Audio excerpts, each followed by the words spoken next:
Bismillah, assalamualaikum warahmatullahi wabarakatuh. Tapi sebelumnya mohon maaf Ibu agak telat karena tadi habis ada kegiatan juga. Baik, alhamdulillah.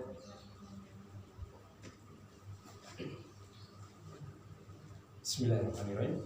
Innal hamdalillah nahmaduhu ta'ala wa nasta'inuhu wa nastaghfiruh wa na'udzu billahi min syururi anfusina wa min sayyiati a'malina man yahdihillahu fala mudilla lahu wa man yudlil fala hadiya lahu wa asyhadu an la ilaha illallah wahdahu la syarika lahu wa asyhadu anna Muhammadan 'abduhu wa rasuluh. Allahumma sholli ala Muhammad wa ala alihi wa sahbihi ajma'in, amma ba'du. Ibu-ibu majelis taklim muslimah yang berbahagia, patut bagi kita semua untuk bersyukur kepada Allah Subhanahu wa taala atas segala limpahan nikmat serta karunia-Nya, karena pada kesempatan hari ini kita dimudahkan untuk bersua kembali, bertemu kembali di Musholah Al-Mu'minun dalam rangka menuntut ilmu, di mana tidak diragukan lagi akan keutamaan di dalam menuntut ilmu, dan itu merupakan nikmat yang begitu besar dari Allah Subhanahu wa taala. Ibu-ibu, hari-hari ini kita sudah di penghujung bulan Ramadan. Bulan Ramadan tidak lama lagi akan meninggalkan kita. Tentunya kita bersedih ya, ibu-ibu. Sedih sama bahagia nih. Campur deh. Sedih karena nanti bulan Ramadan tidak lagi membersamai kita. Di mana bulan Ramadan itu bulan penuh keberkahan. Bulan di mana amal-amal kebaikan itu dimudahkan oleh Allah Subhanahu wa taala. Bulan di mana pahala-pahala juga dilipat gandakan. Bahagia karena apa, Bu? Karena kita akan menjumpai hari raya tentunya, hari raya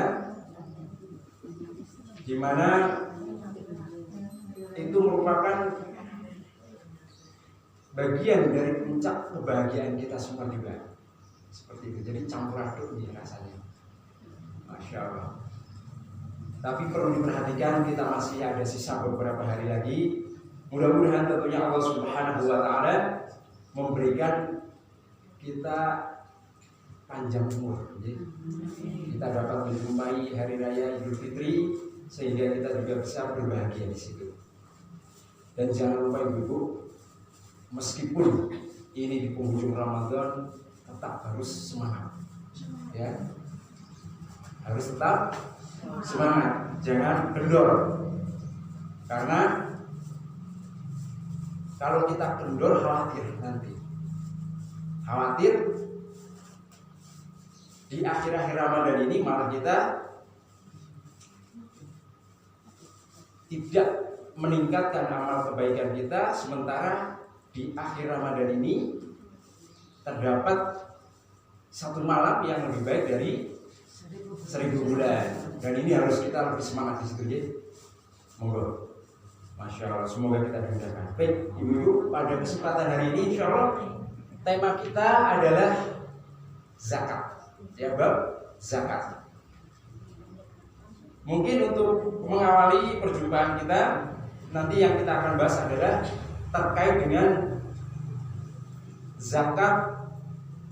zakatul fitri atau zakat fitrah, seperti yang kita akan bahas. Baru nanti insya Allah kalau ada waktu kita bahas zakat-zakat yang lain. Baik ibu-ibu yang dimuliakan oleh Allah Subhanahu wa taala, zakat merupakan bagian dari syariat, dan zakat salah satu dari rukun Islam yang 5. Hal itu sebagaimana sabda Nabi SAW, buniyal Islamu ala khamsin. Jadi Islam itu dibangun di atas 5 perkara. Yang pertama, syahadati an la ilaha illallah, yaitu syahadat bahwasanya Allah Subhanahu wa taala satu-satunya sembahan yang berhak. Kemudian wa iqomis shalah. Kemudian menegakkan sholat.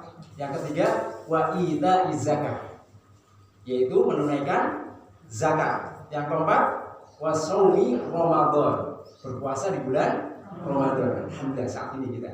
Kemudian yang kelima adalah haji bait, ya, pergi haji bila mampu. Alhamdulillah. Insyaallah hafal semua itu rukun Islam yang 5 itu. Nah, zakat termasuk bagian dari rukun Islam.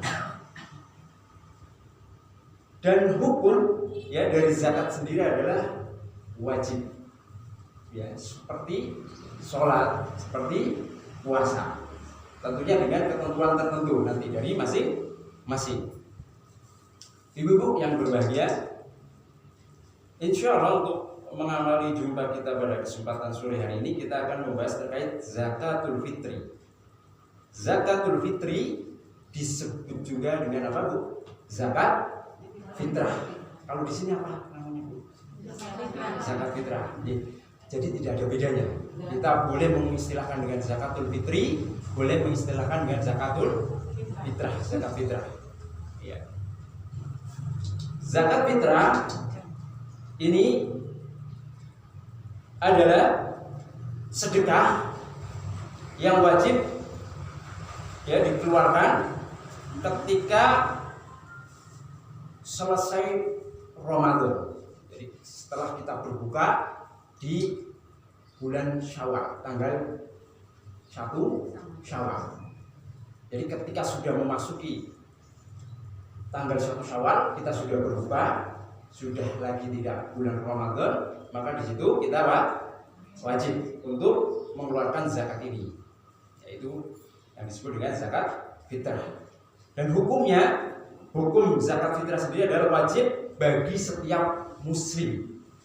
Hukumnya wajib bagi setiap muslim, baik orang tersebut sudah dewasa besar atau masih kecil, baik lelaki ataupun perempuan, ya, baik dia seorang yang merdeka ataupun hamba sahaya. Kalau zaman sekarang nggak ada jadi hamba sahaya, budak. Kalau zaman Rasulullah masih menemui budak, zaman sekarang enggak. Jadi zakat fitri itu wajib dikeluarkan setiap muslim, baik besar, kecil, laki-laki ataupun perempuan, baik orang itu merdeka ataupun budak. Itu hukumnya. Dan di sini untuk zakat fitri itu dikeluarkan dari bahan makanan pokok yang kita makan. Jadi, hal ini sebagaimana sabda Nabi SAW, zakatul fitri so'an min tamrin au so'an min sya'irin alal abdi wal khurri wal zakar wal unsa wasogir wal kabir minal muslimin. Jadi zakat fitrah ini kadarnya, takarannya itu 1 sok dari tamar, kurma kering atau syair atau gandum untuk atas bagi seorang hamba ataupun orang yang merdeka, baik laki-laki ataupun perempuan dari orang-orang muslim. Ya, jadi zakat fitri itu atau zakat fitrah dikeluarkan dari makanan pokok. Zaman dulu, kalau zamannya Rasul Shallallahu Alaihi Wasallam itu makanan pokoknya diantaranya adalah kurma kering atau zabib. Zabib itu anggur yang dikeringkan. Kismis nih kalau di sini. Nah, kalau yang suka bikin roti-roti mungkin sering beli kismis. Nah, itu makanan pokok dulu. Atau gandum. Iya. Kalau di Indonesia apa Bu makanan pokoknya? Beras. Maka kita mengeluarkan zakatnya dengan beras. Seperti itu. Paham Ibu? Berarti kemudian berapa takarannya? Tadi dibilang adalah satu sok. Satu sok itu kita persingkat saja biar mudah pembahasannya. Satu sok itu kisarannya itu kalau dikonvers kilogram itu sekitar 4 takaran orang tangan dewasa. Jadi mengambil makanan pokok itu begini 4 kalinya. Jadi sekitar kalau ditimbang mungkin amannya itu kalau di Indonesia umumnya 2,5 kilo sampai dengan 3 kilogram. Amannya seperti itu. Dari makanan pokok yang biasa kita makan. Nah, ibu biasa makan mentek wangi, mentek wangi. Jangan yang lebih rendah, yang biasa dimakan kita. Apa? Biasanya makan IR, zakatnya pakai IR, seperti itu. Kemudian sudah paham takarannya berapa Bu? 2,5 kilo sampai dengan 3 kilogram. Karena ini sudah berulang setiap tahun, insya Allah sudah hafal paham insya Allah itu. Kemudian kapan waktunya? Nah, waktunya biasanya ibu kapan untuk mengeluarkan zakat? Sebelum hari raya, malamnya. Sebelum sholat Id. Nah, untuk waktu mengeluarkan zakat fitrah yang paling utama memang sebelum sholat Id. Jadi dari waktu subuh, setelah subuh itu sampai dengan sholat Id, sebelum sholat Id itu waktu paling afdol. Karena dulu sahabat Ibnu Umar juga mengeluarkannya pada waktu itu. Tapi boleh juga Bu, misalkan kita mengeluarkan 1 hari atau 2 hari sebelumnya, itu boleh juga. Sebagian yang lain malah berpendapat boleh dari awal Ramadan juga sudah boleh mengeluarkannya. Silakan, monggo. Tergantung maslahat masing-masing. Tapi yang paling utama adalah sebelum sholat Id. Nah, dikeluarkan. Kalau di sini ada panitianya, nopo? Panitianya. Itu waktunya nih Bu. Nah, kemudian untuk siapa? Nah, untuk siapa nih zakat fitrah ini diberikan? Iya. Ini sebenarnya ada 2 pendapat ya terkait zakat fitrah. Apakah boleh dibagikan untuk yang 8 orang itu, 8 kelompok yang berhak mendapatkan zakat seperti apa saja?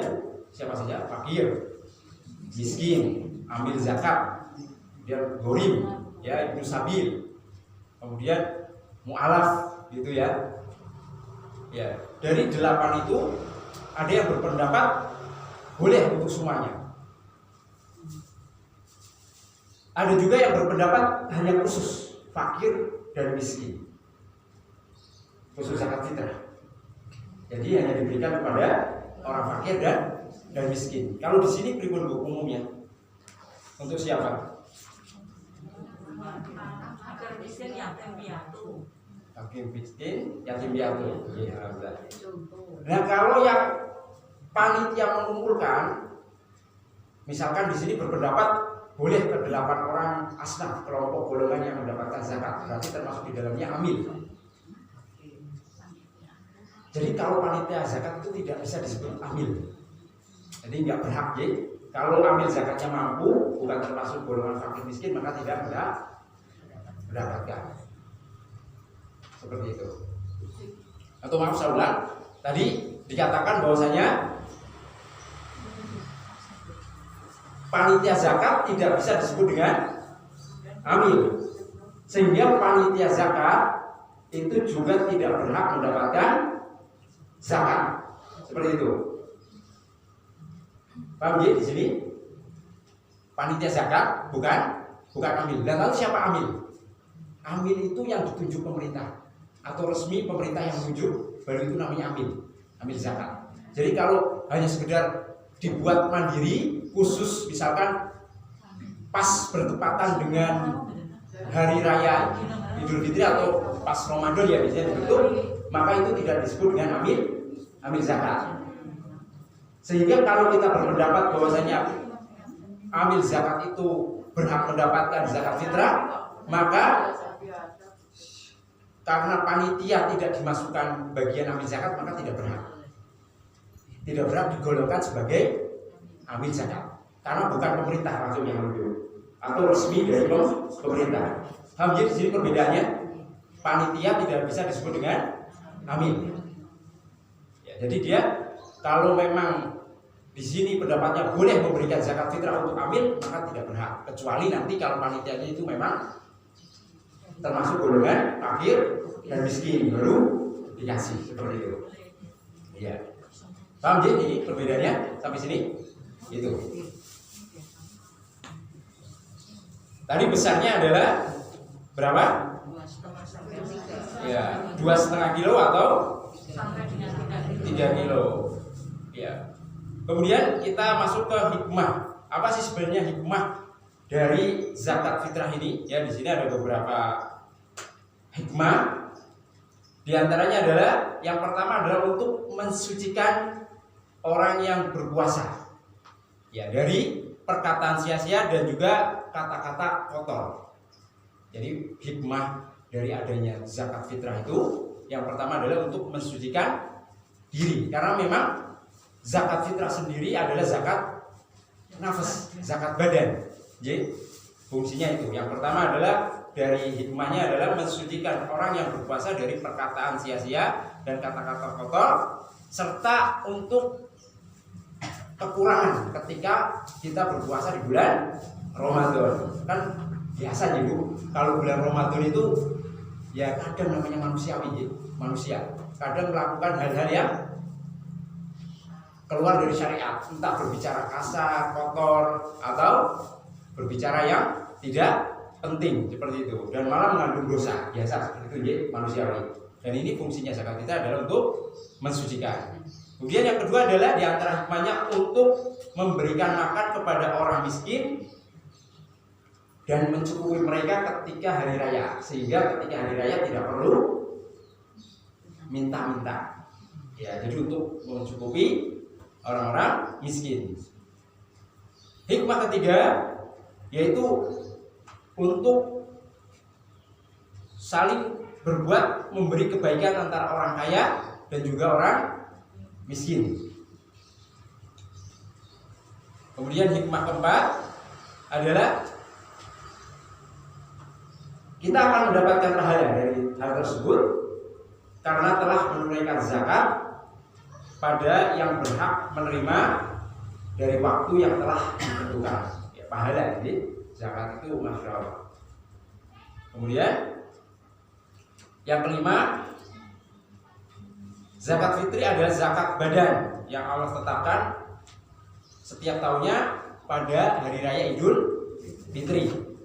Kemudian yang keenam adalah zakat fitri atau zakat fitrah adalah bentuk syukur setelah puasa itu sempurna. Nah, itu diantara 6 hikmah dari zakat fitrah. Iya. Dan di sini tambahan sedikit terkait dengan zakat fitri. Jadi zakat fitri ini adalah ada sesuatu memang yang menyebabkan. Jadi seperti misalkan kalau sujud sahwi boleh nggak Bu kita ujuk-ujuk sujud sahwi? Ujuk-ujuk apa ya istilahnya? Tiba-tiba kok sujud sahwi, boleh nggak? Enggak ya. Pasti ada sebabnya. Ketika kita sholat kok tiba-tiba sujud sahwi tanpa ada sebab, nggak boleh. Jadi harus ada sebab. Apa sebabnya sujud sahwi? Mengalami lupa, kurang, atau menambah, begitu. Ya begitu juga zakat fitri. Ada sebabnya. Apa sebabnya? Ramadan. Ya itu sebabnya. Jadi juga tidak tiba-tiba juga. Bulan lain misalkan karena tidak ada bulan Ramadan kok tiba-tiba ada zakat fitrah, tidak ada seperti itu. Jadi ada sebabnya.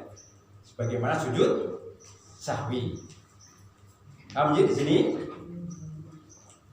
iya, di sini mungkin ada beberapa permasalahan penting yang kita perlu bahas. Apakah janin orang hamil bayinya boleh dizakati atau tidak? zakat fitrah. Kalau di sini gimana? Belum. Belum. Ya. Pendapat yang sahih, yang logik itu tidak dizakati. Ya. Ya, karena belum lahir ya, dan tidak mendapati mendapati masuknya bulan Ramadan Syawal, ya seperti itu. Kemudian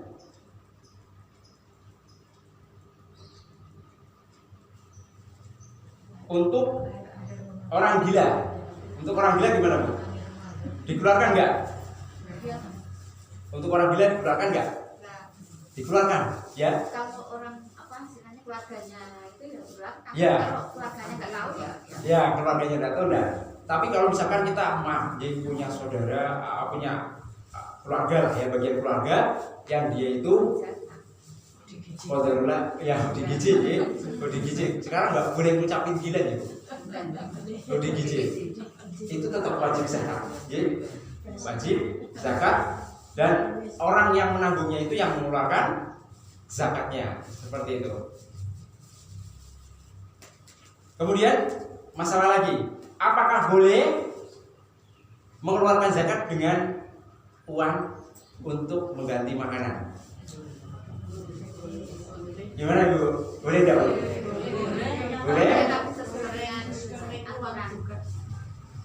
Ya, di sini memang ada dua pendapat. Tapi jumhur ulama, mayoritas ulama itu mengatakan tidak boleh. Tidak boleh. Yang mengatakan boleh hanya dari mazhab Hanafi. Karena apa? Untuk maslahat, katanya seperti itu. Dalam hadis disebutkan oleh Rasul Shallallahu Alaihi Wasallam bahwasanya untuk zakat fitri yang dikeluarkan adalah sok dari makanan pokok seperti kurma, gandum atau zabib, atau makanan pokok pada negara tertentu seperti itu. Dari dohir hadis tersebut, Rasul Shallallahu Alaihi Wasallam tidak menyebutkan dengan uang. Sementara zaman Rasul ada uang ya Bu? Ada sih, pakai dinar sama dirham. Tapi Rasulullah tidak mengatakan untuk mengeluarkan dengan uang seperti itu. Makanya jumhur ulama jadi untuk zakat fitri itu dengan menggunakan makanan pokok. Dan saran saya untuk hati-hati, ya, karena itu hanya dari mazhab Hanafi yang berpendapat bolehnya dengan uang, mending pakai makanan pokok seperti beras. Untuk hati-hati, ya. Niki saya tidak mengatakan udah boleh secara mutlak ya, tapi untuk hati-hati kita saja. Karena ya ada pendapat dari ulama, tapi yang lebih kuat adalah dengan makanan pokok. Monggo. Nah, solusinya begini Bu. Solusinya begini, betul. Kalau kita mau pakai uang, akadnya wakalah, perwakilan. Kan biasanya ada panitia. Nah, misalkan kita mengatakan kepada panitia zakatnya, tolong saya belikan beras ya untuk zakat kami sekeluarga. Jadi kita diwakilkan. Seperti itu. Bukan dengan uangnya. Jadi wakal. Jadi kita mewakilkan kepada panitia untuk memberikan beras. Berarti kan zakat kita dengan beras akhirnya. Iya, seperti itu. Mungkin di sini seperti itu sudah. Ya, mungkin seperti itu yang diterapkan, bukan langsung secara uang seperti itu. Jadi, ya, itu terkait dengan apakah boleh mengeluarkan zakat dengan uang, terkhusus zakat fitrah di sini yang kita bahas. Ya. Dan itu pun kalau misalkan dalam keadaan yang susah mungkin ya, kalau kita hidup di daerah yang di situ memang sepi orang, terpencil, kemudian tidak punya makanan pokok, punyanya uang, ya terpaksa mungkin nggak bisa beli karena biasanya kan kalau daerah terpencil jarang tokonya. Nah itu mungkin baru bisa beli, tapi harus benar-benar darurat seperti itu. Atau kalau bisa pakai HP ya zaman sekarang bisa mewakilkan orang yang amanah untuk memberikan, kita transfer uangnya terus berikan beras untuk zakat keluarga saya sekian seperti itu bisa. Ya, itu dia.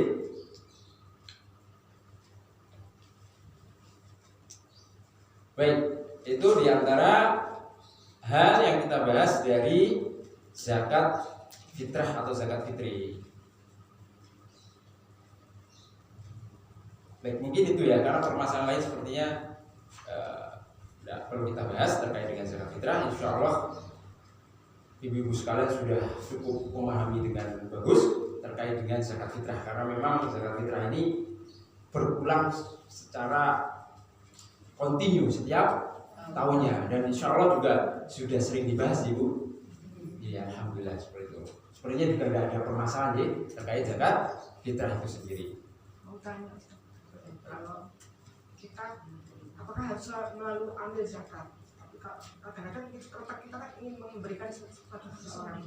Oh, tidak harus Bu. Boleh kita misalkan kita melihat atau punya tetangga yang kurang mampu, kemudian kita membawa zakat fitrah kita ke sana, langsung diberikan ke orang tersebut, tidak harus. Jadi, seperti itu. Boleh.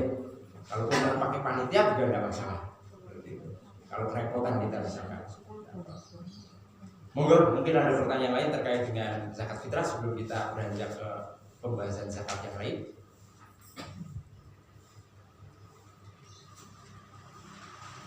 Ada Bu? Monggo. Cukup. Ini sebenarnya pembahasan zakat itu panjang ya, karena ada nanti kita bahas juga zakat mal. Dan kemungkinan besar ya belum cukup waktunya jadi kalau kita bahas semuanya. Di sini mungkin kita bahas beberapa hal yang dirasa urgent terkait dengan zakat ini. Baik, kita masuk ke namanya zakat mal ya. Baik, tadi sudah disampaikan di awal bahwasanya zakat itu termasuk rukun Islam dan hukumnya adalah wajib. Di sini saya ulangi lagi, tadi belum mana sebut ya, untuk belum saya sebut terkait dengan pembahasan yang berkaitan dengan zakat mal ini. Di sini untuk zakat mal ya ada beberapa jenis yang memang diwajibkan untuk dikeluarkan. Ya, diantaranya adalah yang pertama jenis-jenis dari jenis zakat yang wajib dikeluarkan dari zakat mal. Yang pertama adalah bahimatul an'am, binatang ternak. Ya, binatang ternak. Dan binatang ternak di sini hanya 3 jenis, yaitu onta, ibil, kemudian bakor itu sapi, sapi, kemudian kambing, ada 3. Maka selain dari ketiga jenis tersebut tidak ada zakat. Dan ini pun nanti ada syaratnya. Ya. Jadi misalkan kita punya ayam 1 kandang, itu enggak wajib zakat itu. Karena yang wajib zakat hanya 3 hewan itu. Ibil, kemudian sapi termasuk jenisnya apa Bu?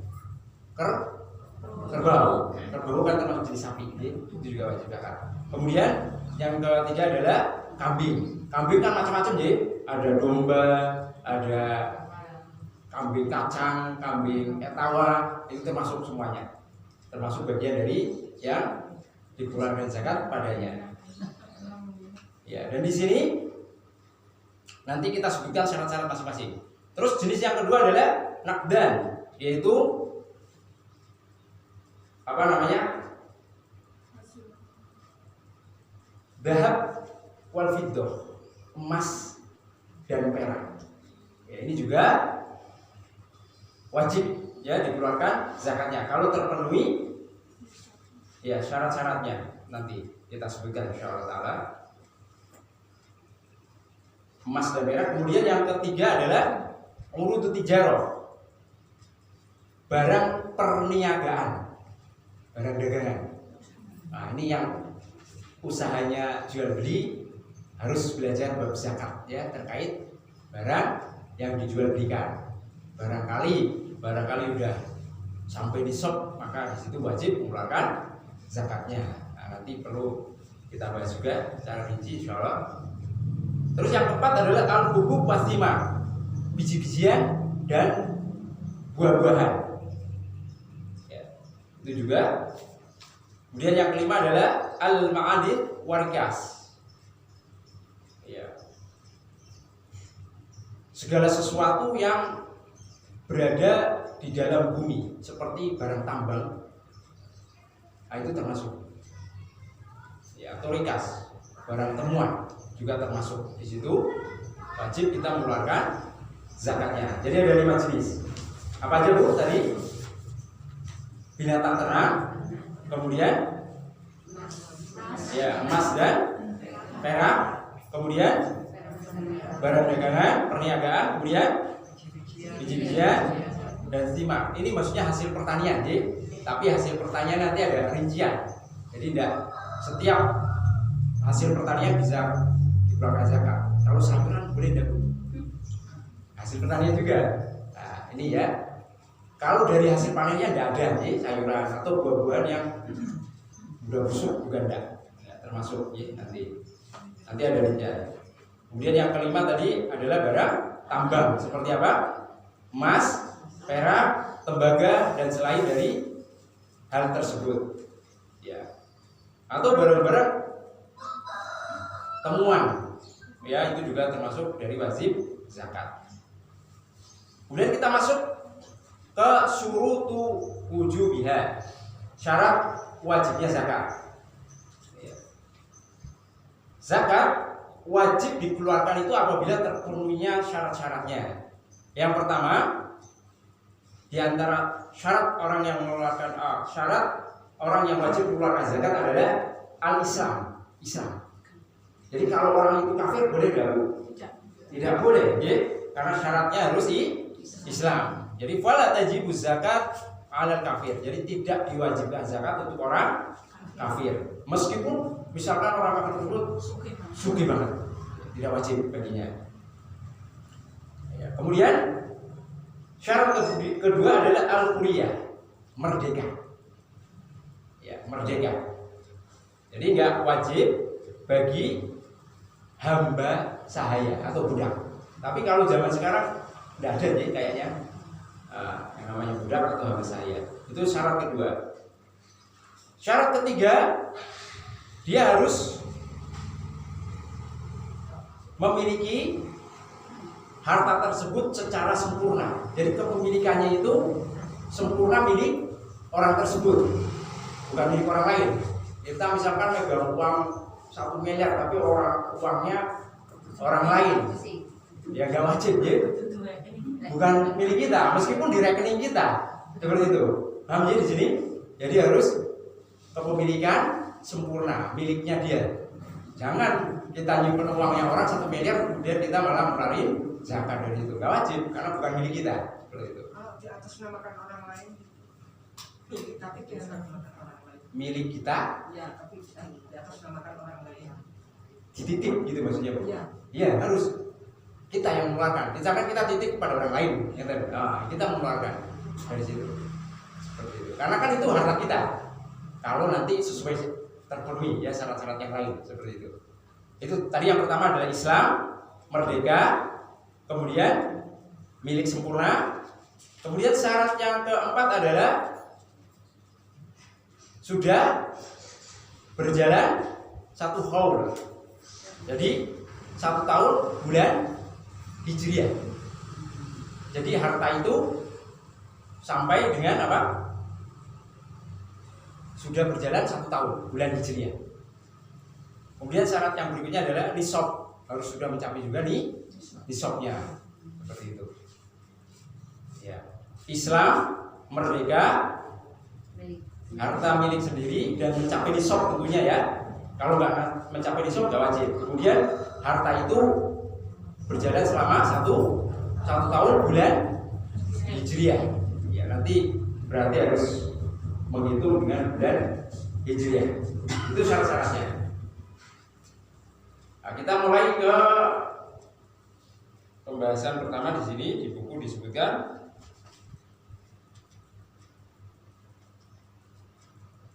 zakatun naqdain wa nuqud warqiyah, ya, zakat emas dan perak dan juga uang kertas. Nah, uang kertas juga wajib Ibu dikeluarkan zakatnya. Dia nanti dikiaskannya ke emas dan perak nanti untuk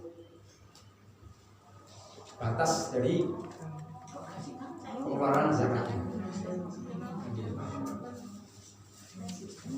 Masya Allah, sudah ada?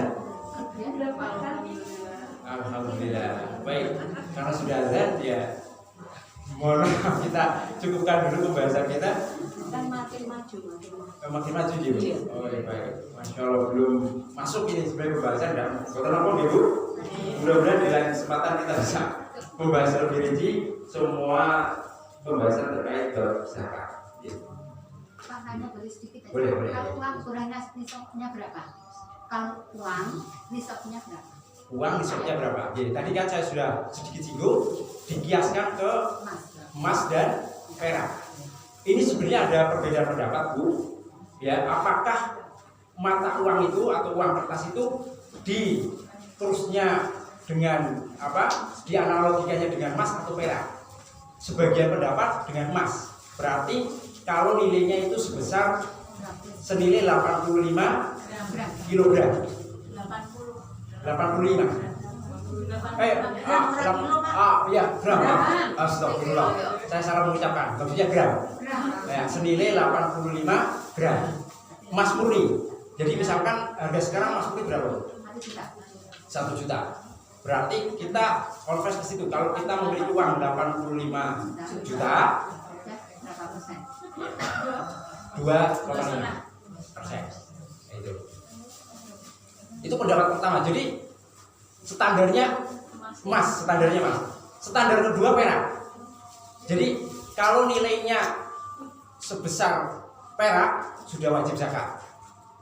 Misalkan kalau perak itu harus mencapai 595 gram. Kalau harga perak berapa sekarang?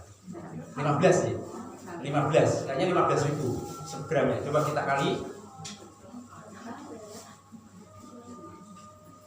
Monggo sambil berbuka, saya juga membatalkan dulu ya Bu, sambil menjawab kita ngobrol.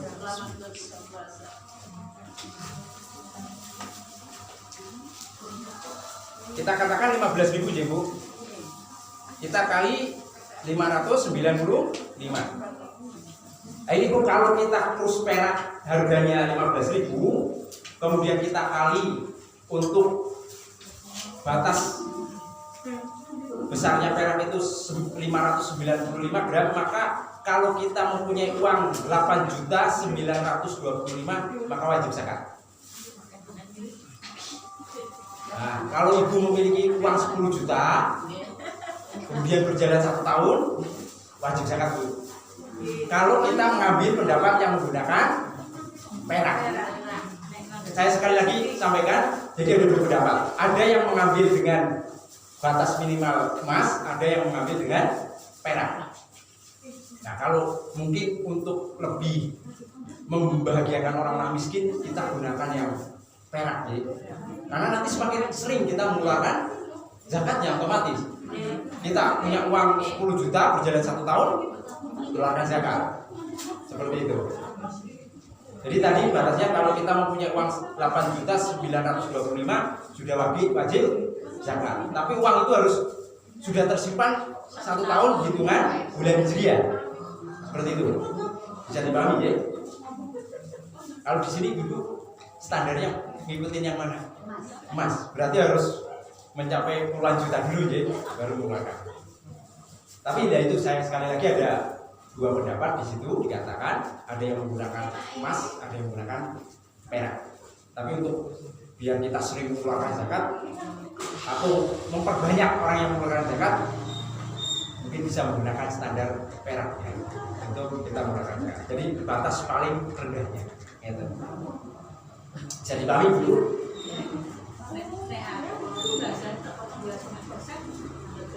Kalau punya uang 100 juta harus zakat. sudah ada 100 juta kemudian berjalan 1 tahun. kumpulin.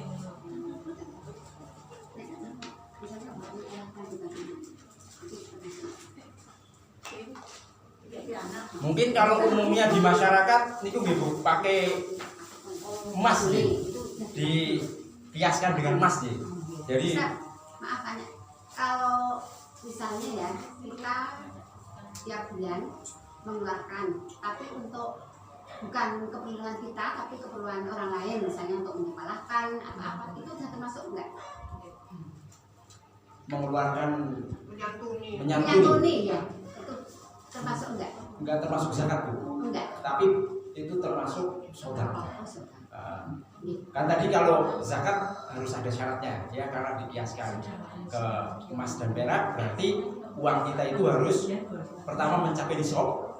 Nisabnya bisa perak bisa emas. Kalau nisabnya perak berarti 8.925. Kalau harga peraknya itu 15.000 per gram. Kalau kita mengambil nisabnya emas berarti 85 gram, berarti sekitar 85 juta baru wajib.